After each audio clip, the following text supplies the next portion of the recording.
Assalamualaikum warahmatullahi wabarakatuh. Bismillahirrahmanirrahim. Innal hamdalillah nahmaduhu wa nasta'inuhu wa nastaghfiruhu wa na'udzu billahi min shururi anfusina wa min sayyiati a'malina. Man yahdihillahu fala mudilla lahu wa man yudlil fala hadiya lahu. Wa asyhadu an la ilaha illallah wahdahu la syarika lahu wa asyhadu anna Muhammadan abduhu wa rasuluh. Tsumma amma ba'd. Jamaah sekalian, ikhwah dan juga akhwat yang insyaallah dirahmati oleh Allah Subhanahu wa taala. Masih melanjutkan kajian kita Umdatul Ahkam, masih membahas hadis yang 219.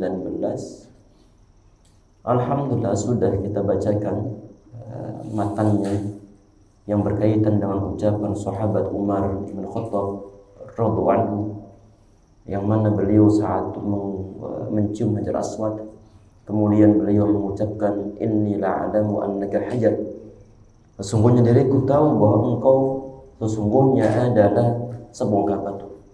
La durra wa la tanfa', enggak bisa memberikan suatu bahaya, tidak bisa memberikan suatu manfaat. Walaula anni ra'aitu Rasulullah sallallahu yuqabbiluka ma qabbaltu. Kalau seandainya aku tidak melihat Nabi Muhammad mencium, niscaya aku tidak mencium. Ini hadis bagiannya kemarin sudah kita bahas, sebagian dan syarahnya ataupun penjelasan singkatnya, sampai mungkin lebih ulang awal paragraf berkaitan tentang masalah disunahkan untuk menyentuh rukun Yamani.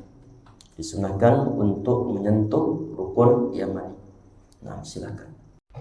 Bismillahirrahmanirrahim.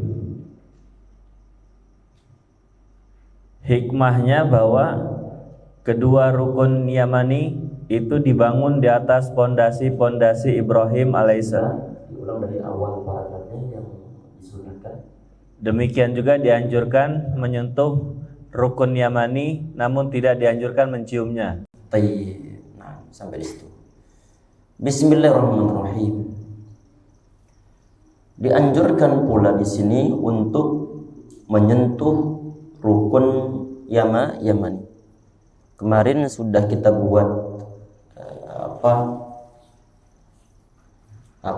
kalau misalnya ini adalah Ka'bah, ini rukun Yamani, ini rukun Hajar Aswad, ini rukun Iraqi, ini rukun Syami. Berarti ini untuk bagian pojok yang sebelah sini ini dianjurkan untuk sekedar menyentuhnya dan tidak disunahkan untuk menciumnya. Nah, lanjut. Adapun rukun Syami dan rukun Gharbi, maka tidak dianjurkan menyentuh dan menciumnya, karena beliau sallallahu alaihi wasallam tidak pernah menyentuh dan menciumnya. Perhatikan jamaah sekalian, Nabi Muhammad SAW beliau di saat lewat ataupun di saat beliau tawaf untuk rukun Yamani, beliau memegangnya tanpa menciumnya. Tetapi untuk yang rukun di sini yang ada Hajar Aswadnya, yang Nabi Muhammad SAW beliau mencium Hajar Aswad. Kalau memang mungkin kan kalau zaman saat ini. Nah, lanjut dulu. Telah diriwayatkan bahwasanya ketika Muawiyah radhiyallahu anhu melaksanakan ibadah haji, dia menyentuh seluruh rukun. Maka Ibnu Abbas radhiyallahu anhuma berkata kepadanya, itu bukan termasuk dari sunnah Rasulullah sallallahu alaihi wasallam. Perhatikan dulu jemaah sekalian. Ini semua yang dipraktikkan oleh generasi ke generasi adalah sejak zaman Nabi Muhammad SAW, yang menyangkut masalah kapan mencium suatu rukun pojok Ka'bah, kapan sekedar untuk menyentuhnya. Perhatikan, untuk yang Hajar Aswad, Nabi Muhammad SAW, untuk Hajar Aswad, Nabi Muhammad SAW beliau mengusap ataupun beliau menciumnya. Kalau seandainya tidak bisa untuk menciumnya, maka disunnahkan untuk berisyarat saja. Berisyarat dari jarak jauh. Ini adalah yang pertama. Untuk yang kedua, yang rukun Yamani di sini Nabi Muhammad SAW beliau hanya menyentuhnya dan tidak menciumnya. Menyentuh, tidak menciumnya. Sedangkan untuk rukun Asyami ataupun rukun Iraqi ataupun rukun Asyami di sini Nabi Muhammad SAW beliau tidak menyentuh apalagi menciumnya. Berarti ini perbedaan yang ditampakkan Nabi Muhammad SAW di saat beliau melaksanakan surat tawaf. Nah, berhubung Nabi Muhammad SAW beliau tidak menyentuhnya, maka para sahabat pada umumnya tidak menyentuhnya. Cuman saja ada sebagian dan terriwayat, ini hadisnya hadis yang sahih disebutkan di sini tentang masa pemerintahan sahabat Muawiyah. Yang beliau praktekkan adalah nyentuh seluruh permukaan. Ini kenapa beliau kerjakan? Karena mungkin kalau menggunakan logika kita. Ini Ka'bah kan tempat yang mulia, yang mana seluruh ibadah umat Islam tertuju ke sana. Sehingga kalau seandainya untuk area-area yang berhak untuk disentuh itu area-area yang mana? Ya area Ka'bah semuanya. Kalau memang menggunakan logika manusia pada umumnya, cuman saja menyangkut masalah ibadah kan sifatnya tauqifi, maksudnya begitu. Artinya bahwa kalau Nabi Muhammad beliau tidak mencontohkannya, maka tidak perlu untuk melaksanakannya, karena tinggal copy paste yang dikerjakan oleh generasi salaf yang diawali oleh Nabi Muhammad SAW. Bukan menggunakan perasaan. Sehingga yang pernah kita bahas sebelumnya jemaah, perkataan sangat masyhur sahabat Ali ibn Abi Thalib radhiyallahu anhu, kalau seandainya agama itu birra'i, kalau seandainya agama itu menggunakan menggunakan perasaan kita, niscaya yang lebih berhak untuk disentuh, untuk diusap, bisa kita itu mengusap al-khuf, niscaya adalah bagian bawahnya. Tetapi ternyata Nabi Muhammad SAW beliau praktek bisa mengusap al-khuf bagian atasnya. Karena memang untuk agama itu tidak bisa dan tidak boleh untuk mengeluarkan kreativitas kita. Kalau Nabi Muhammad beliau tidak mencontohkan, maka jangan melakukan. Sehingga di saat sahabat Muawiyah ibn Abi Sufyan radhiyallahu anhu, di saat beliau menjadi seorang khalifah.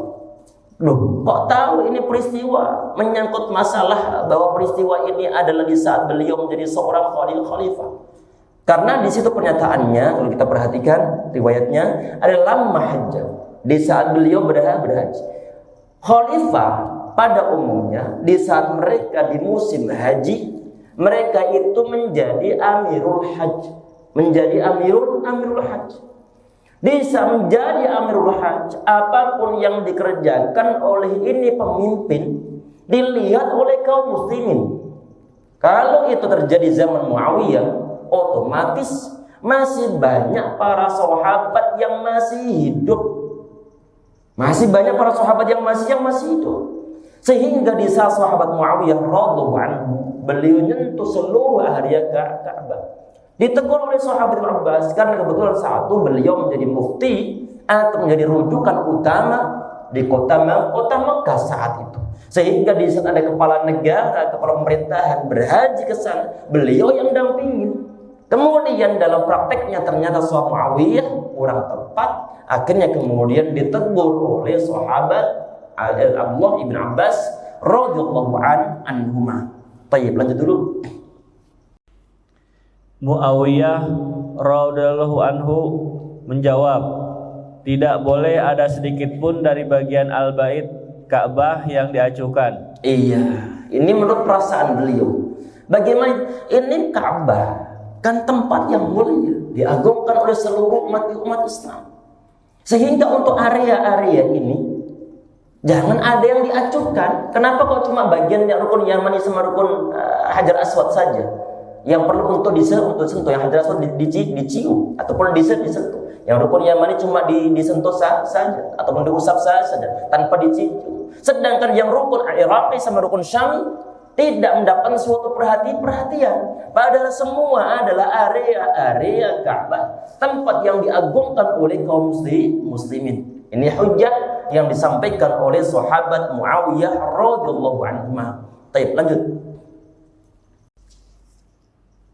Lalu Ibnu Abbas radhiyallahu anhuma menjawab, sesungguhnya telah ada pada diri Rasulullah sallallahu alaihi wasallam suri teladan yang baik untuk kalian.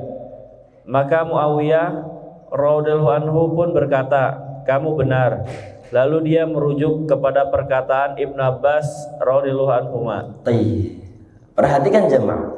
Di saat sahabat Muawiyah beliau berhujjah tentang masalah area Ka'bah ini, nggak ada yang boleh untuk dilewatkan, nggak boleh untuk yang diacuhkan ataupun diabaikan. Kemudian sahabat Abbas beliau membacakan suatu firman Allah Subhanahu wa taala, laqad kana lakum fi rasulillahi uswatun hasanah. Telah ada dalam diri Nabi Muhammad suri tauladan yang baik. Artinya bahwa Nabi Muhammad beliau tidak mencontohkan untuk nyentuh area ini, untuk nyentuh dua rukun tersebut, rukun Iraqi sama rukun Asyam. Nabi Muhammad SAW beliau tidak menyentuhnya. Dan ini jamaah sekalian insyaallah dirahmati oleh Allah Subhanahu wa taala, menyangkut masalah suatu ibadah tidak diukur oleh logika emosional penghormatan manusia ataupun daya kreativitas mereka. Niatnya baik nggak niatnya? Baik, untuk menghormati, untuk memuliakan Ka'bah. Berhubung Nabi Muhammad SAW beliau tidak mencontohkan, maka nggak ada hak bagi kita untuk melakukannya. Karena sudah ada contoh dari Nabi Muhammad SAW. Di saat sahabat Muawiyah beliau diingatkan begitu. Loh, kok diingatkan? Apakah dulu mungkin beliau nggak tahu ataukah bagaimana?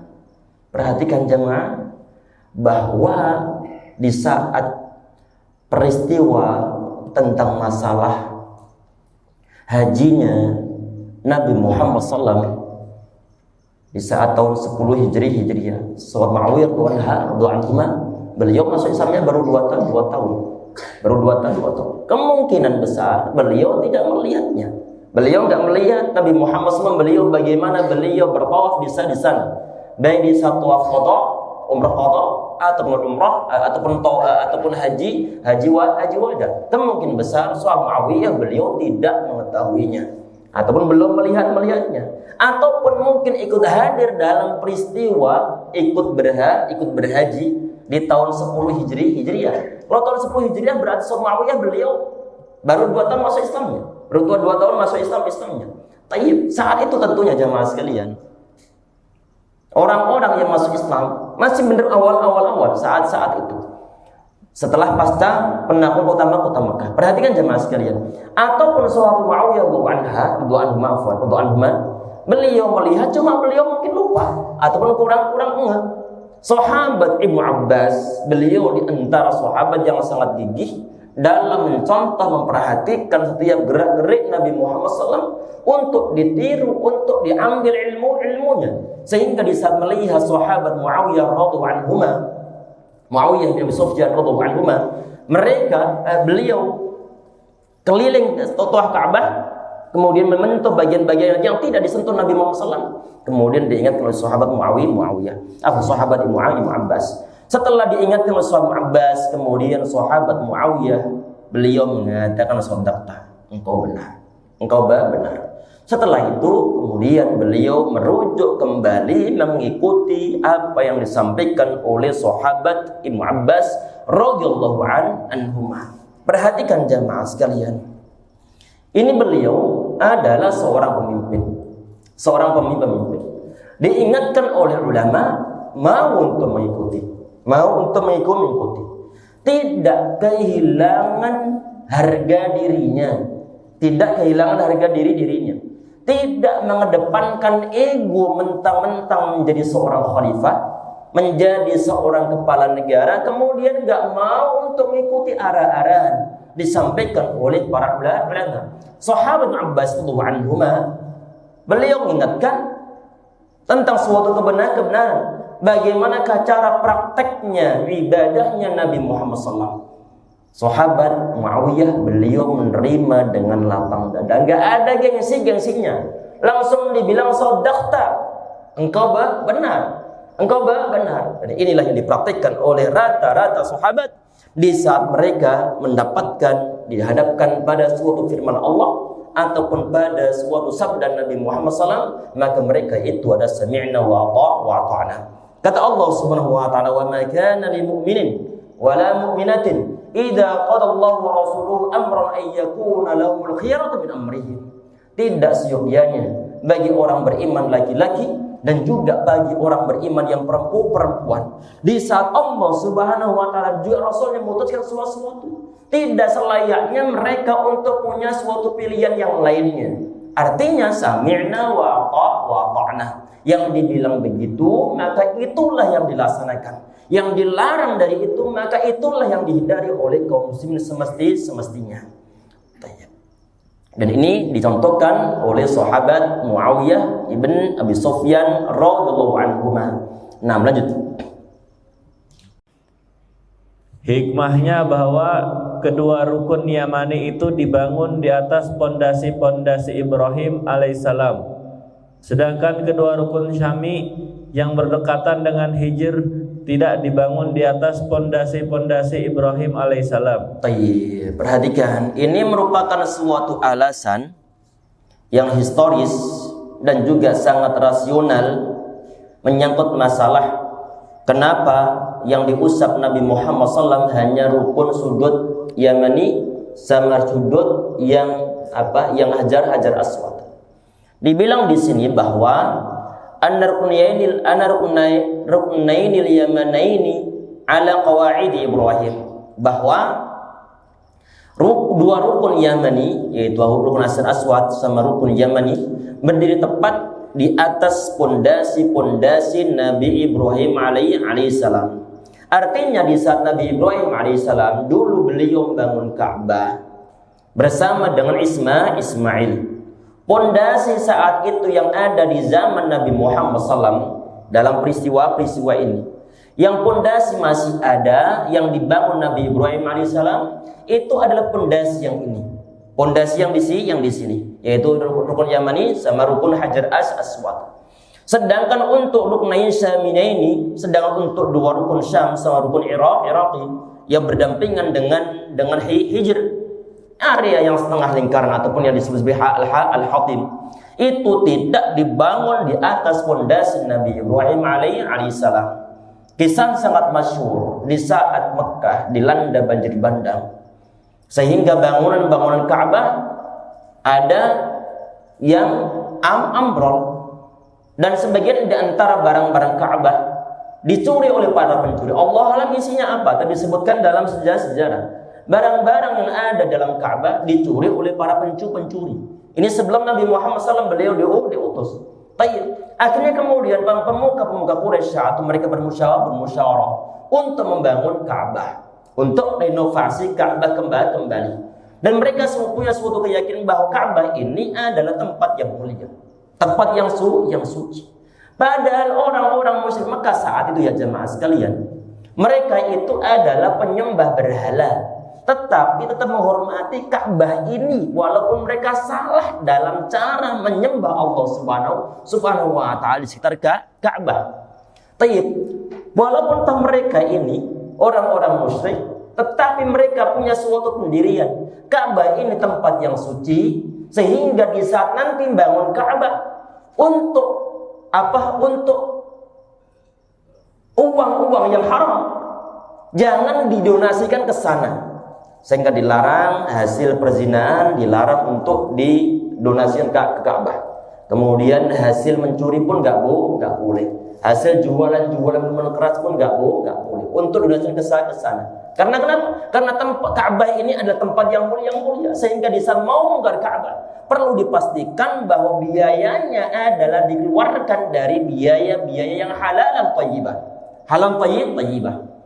Setelah dikumpulkan, kalau seandainya mungkin biaya yang haram, yang halal dicampur jadi satu, sangat mudah untuk dapat biaya. Dalam artian bahwa sangat cukup untuk membiayai pembangunan Ka'bah saat itu. Tetapi berhubung yang dipilih itu adalah harta-harta yang benar-benar murni halal, kurang biaya saat itu. Akhirnya kemudian biaya yang ada dibuat bangun di sana. Kan bentuknya aslinya kan persegi panjang begini. Berhubung biaya nggak kuat, nggak mencukupi, hanya mencukup bagian di sini aja. Ibarat sehingga yang area ke sini tidak tercover biaya halal yang telah terkumpulkan. Taib. Akhirnya kemudian ini yang dibangun oleh orang-orang musyrik Mekah sampai sini. Taib. Berarti untuk area yang saat ini kelihatannya adalah berupa suatu lingkaran, maka itu adalah area dalam Ka'bah. Sehingga seluruh ulama mengatakan bahwa di saat ada seorang muslim dia tawaf kemudian melewati area dalam lingkaran, semua ulama mengatakan enggak sah hukum tawafnya. Karena kenapa? Karena tawaf itu mestinya di luar Ka'bah, bukan di dalam Ka'bah. Di saat melewati area setengah lingkaran ini, ataupun yang disebut sebagai Al-Hatib, yang saat ini disebut sebagai Hijr Ismail, adalah aslinya bukan Hijr, Allah alam sejak zaman siapa disebut Hijr. Tayyib, perhatikan bahwa ini adalah area aslinya Ka'bah. Berhubung biaya nggak kuat, nggak cukup, nggak bisa mengcover, akhirnya kemudian yang dibangun cuma dari sini saja. Tayyib, perhatikan jemaah sekalian. Berarti untuk pondasi yang bagian pojok yang Al-Iraqi sama yang Asyami, ini adalah pondasi yang dibangun oleh orang-orang musyrik saat itu. Di saat ada sebagian di antara orang ada yang bertanya di zaman Imam Malik radhiyallahu anhu, di saat ada sebagian dari orang mengusulkan untuk memugar Ka'bah, mau dikembalikan lagi kemana? Dikembalikan ke pondasi Nabi Ibrahim alaihissalam.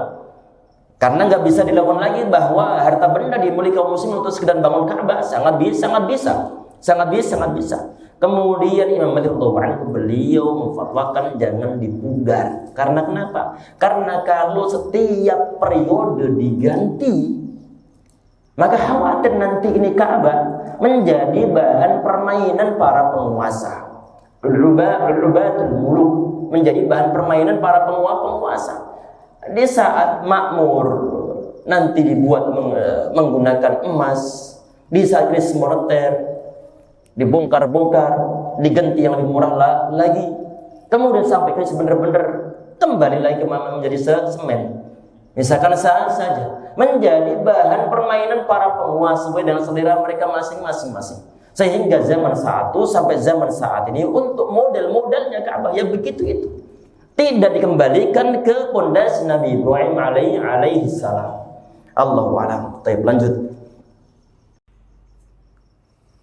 Karena sebagian hijr itu termasuk bagian dari Al-Bait Ka'bah, sebagaimana yang diriwayatkan bahwa Quraisy telah mengeluarkannya dari Al-Bait Ka'bah ketika harta halal mereka tidak cukup untuk merenovasinya dan mereka tidak ingin memasukkan harta haram di dalamnya karena mereka sangat mengagungkannya, padahal mereka adalah orang-orang kafir.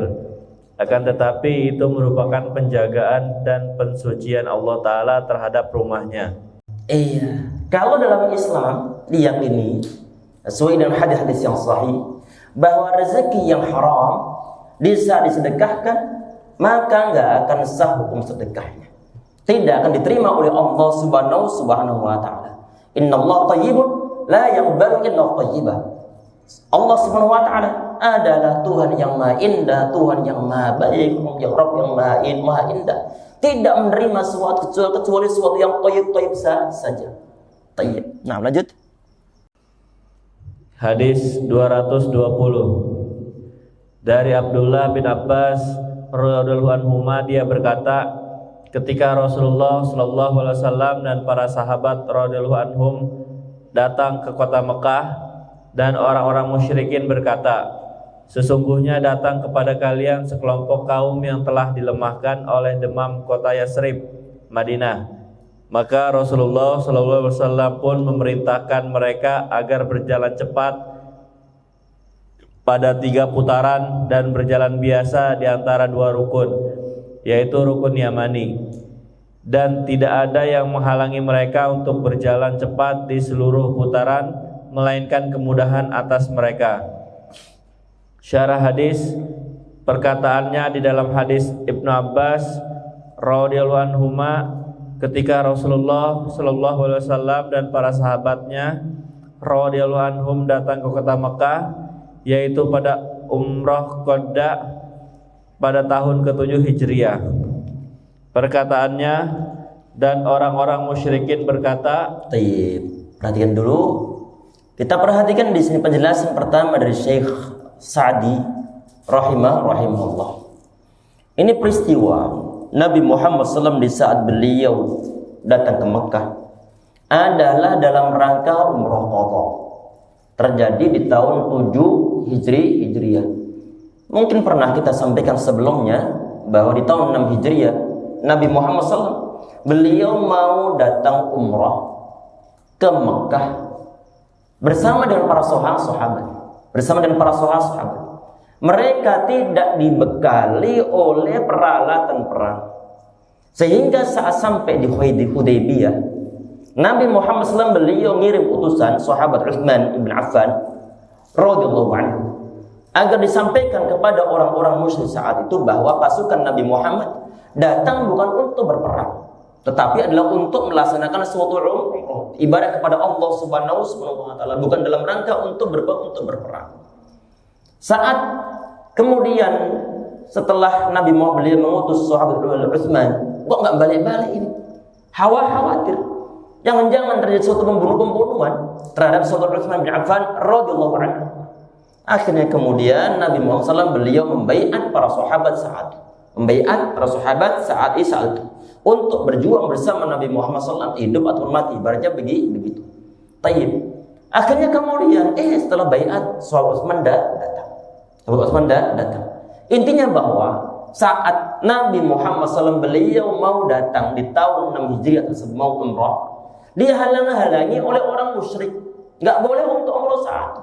Akhirnya kemudian ada suatu perjanjian Hudaybiyah.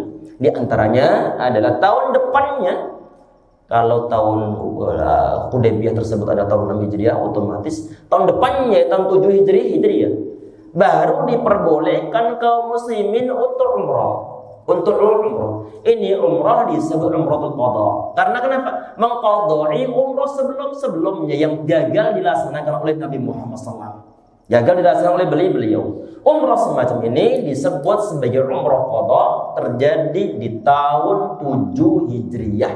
Setelah Nabi Muhammad dan juga kaum muslimin gagal melaksanakan umrah, diblokade, dilarang oleh orang-orang musyrik di tahun 6 Hijriahnya.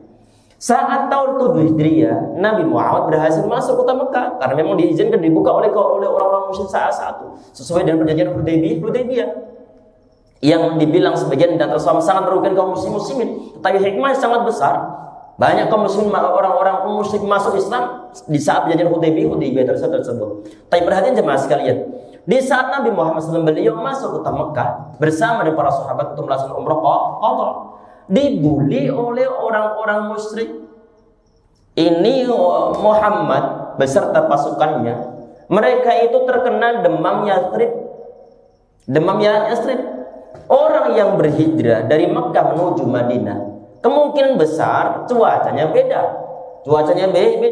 Sehingga sempat ada demam bisa menyerang kaum muslimin. Di saat mereka datang ke Mekah untuk umrah, dibully oleh orang-orang musyrik, dibilang mereka itu terkena lemah, loyo, kelihatan lemes. Karena terkena apa? Terkena demamnya kota Yathrib ataupun kota Madinah. Tayyib, lanjut dulu. Tadi ini terjadi tahun 7 Hijriah. Perkataannya, dan orang-orang musyrikin berkata, sesungguhnya datang kepada kalian sekelompok utusan yang telah dilemahkan oleh demam kota Yathrib. Yang mereka maksudkan adalah Rasulullah Shallallahu Alaihi Wasallam dan para sahabatnya radhiyallahu anhum, yaitu bahwa mereka telah dilemahkan oleh penyakit demam, dan tujuan orang-orang musyrik itu adalah menghina kaum muslimin. Yasrib adalah salah satu nama tadi ini orang-orang Mekah ataupun orang musyrik Mekah, di saat mereka ngomong begitu tujuannya adalah untuk mencemooh, untuk menyembooh, untuk ngejek-ngejekin bahwa kaum muslimin itu adalah kaum yang lemah.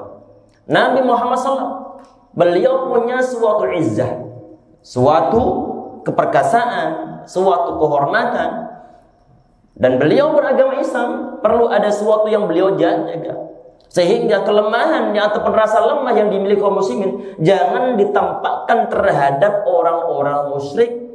Sehingga Nabi Muhammad SAW, beliau langsung perintahkan kepada orang-orang Islam, kalau memang kami lemah, kami bisa berlari di saat tawaf. Oleh karena itu 3 putaran yang pertama kaum muslim mereka ar-ramal, yaitu lari-lari kecil. Karena kenapa? Kami dibuli lemah, kami nggak lemah untuk sekedar sekeliling aja, masih kami sangat kuat. Sekadar begini saja untuk ngelah kalian pun bisa, ibaratnya begitu. Kecuali di bagian area 2 rukun ini, yaitu rukun Yamani sama rukun Hajar Aswad.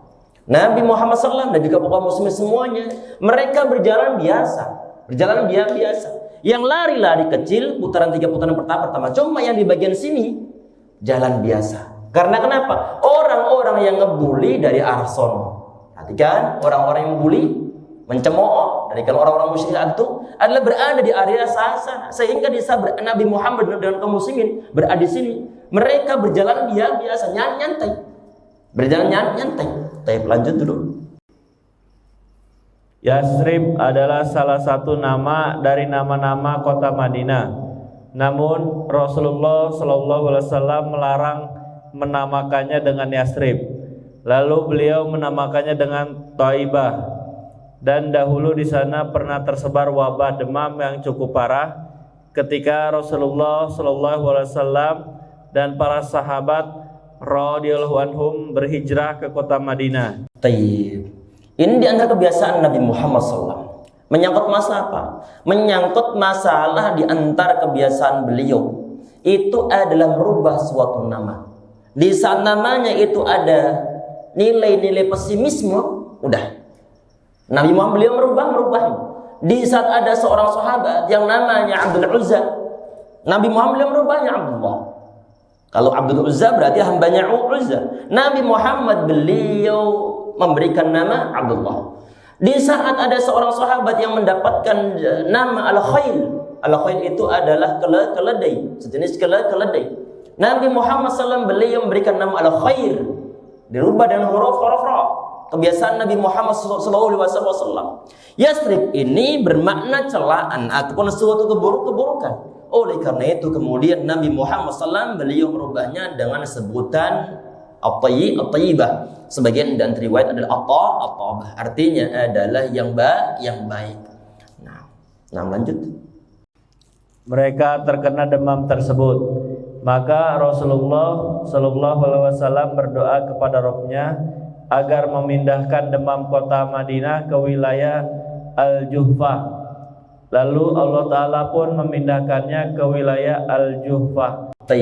Perhatikan jemaah sekalian, ini sebagaimana yang ada dalam sejarah bahwa di saat Nabi Muhammad SAW sebelum beliau berhijrah di Madinah itu terkena suatu endemi wabah demam ini. Wabah demam sebelum Nabi Muhammad beliau datang ke sana. Ada lembabnya, orang-orang sering terserang demam. Banyak sahabat pula, semisal Abu Bakar Siddiq dan juga sahabat yang lainnya terkena demam ini. Dan peristiwa ini ternyata kemudian terdengar oleh orang-orang musyrik Mekah saat itu. Akhirnya kemudian dijadikan sebagai suatu bahan ejekan. Nah, lanjut.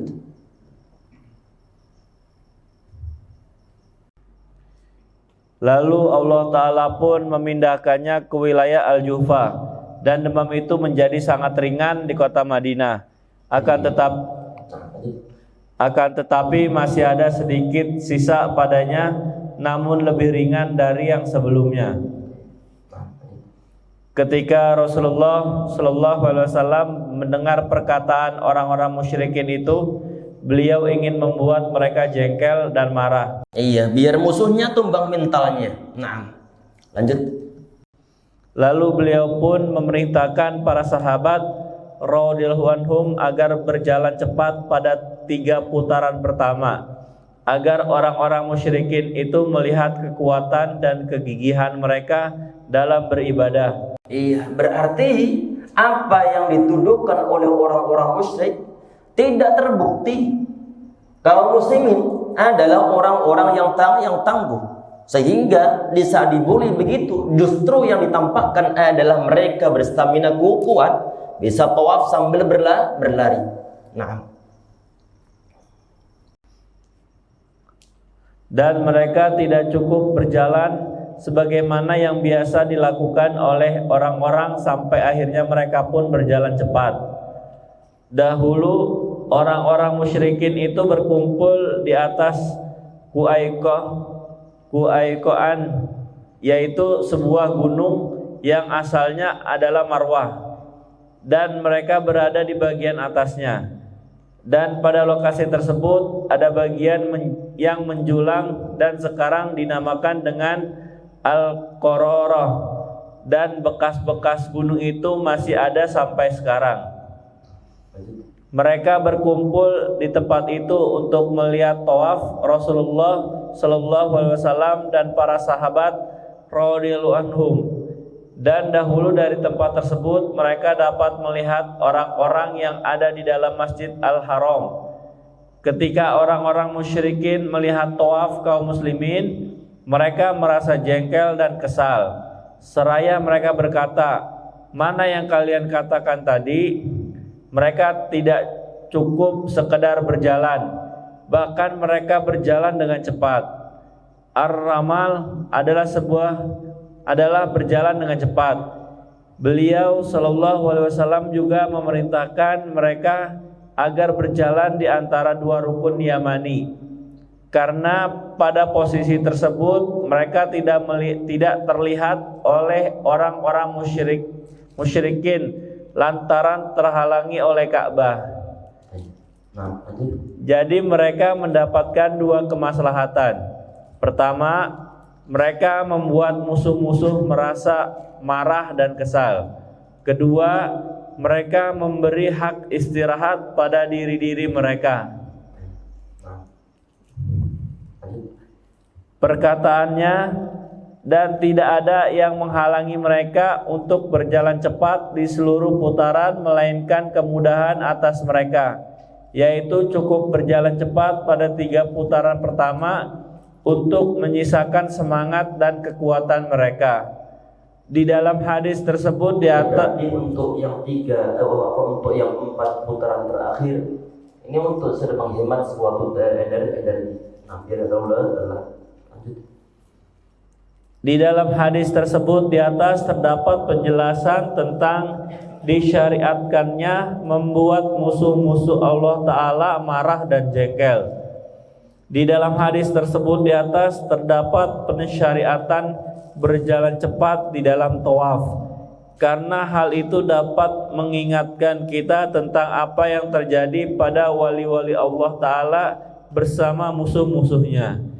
Banyak dari amalan-amalan ibadah haji disyariatkan untuk mengingatkan dan mengenang peristiwa, sebagaimana amalan sa'i disyariatkan untuk mengenang apa yang terjadi pada Hajar dan Ismail alaihissalam, dan sebagaimana melempar jumroh disyariatkan untuk mengenang apa yang pernah terjadi pada Ibrahim alaihissalam bersama setan laknatullah alaihi dan lain sebagainya. Ini simbol-simbol tentang disyariatkannya peristiwa sa'i antara Safa sama Marwah yang mengenang tentang perjuangan Hajar, istri Nabi Ibrahim alaihissalam, di saat beliau disuruh untuk meninggalkan keluarganya di sebuah lembah yang tidak ada air, nggak ada apa-apa di sana, nggak ada tumbuh-tumbuhan di sana. Tapi Allah SWT mengetahui segala-galanya. Sehingga kalau dalam logika manusia, di saat ada sebuah keluarga yang meninggalkan anak cucunya ataupun meninggalkan istrinya dalam keadaan hamil di lembah panas yang bukan main, gersangnya bukan main, nggak ada tumbuh-tumbuhan sama sekali, nggak ada air sama sekali, maka hitung-hitungan manusia itu sama artinya bunuh diri. Tetapi kan beda dengan apa yang Allah SWT ketahui. Sehingga walaupun tas lahiriahnya itu adalah bunuh diri, beruntung Nabi Ibrahim AS, beliau seorang nabi yang patuh terhadap perintah Allah Subhanahu wa taala, disuruh naruh istrinya di sana, ditaruh. Gak ada perbekalan yang mencukupi, sehingga perjuangan ekstra yang dialami oleh Hajar, istri dan Nabi Ibrahim alaihissalam. Sana sini nyari air sebanyak 7 kali. Baru kemudian dengan izin Allah Subhanahu wa taala, area yang diinjak ataupun ditindih oleh kaki Ismail satu keluar air Zam-Zam. Ini kisah sangat masyhur, termasuk diantaranya adalah penamaan air tersebut dengan Zam-Zam. Nah, Allahu a'lam bishawab. Mungkin sampai di situ yang bisa kita bahas pada pertemuan malam hari ini. Nanti pertemuan berikutnya kita bahas hadis yang 221 insyaallah. Cukup sekian untuk pertemuan dengan doa kafatul majlis. Subhanallah, anta astaghfiruka wa atubu ilaik. Assalamualaikum warahmatullahi wabarakatuh. Waalaikumsalam warahmatullahi wabarakatuh. حي على الفلاح.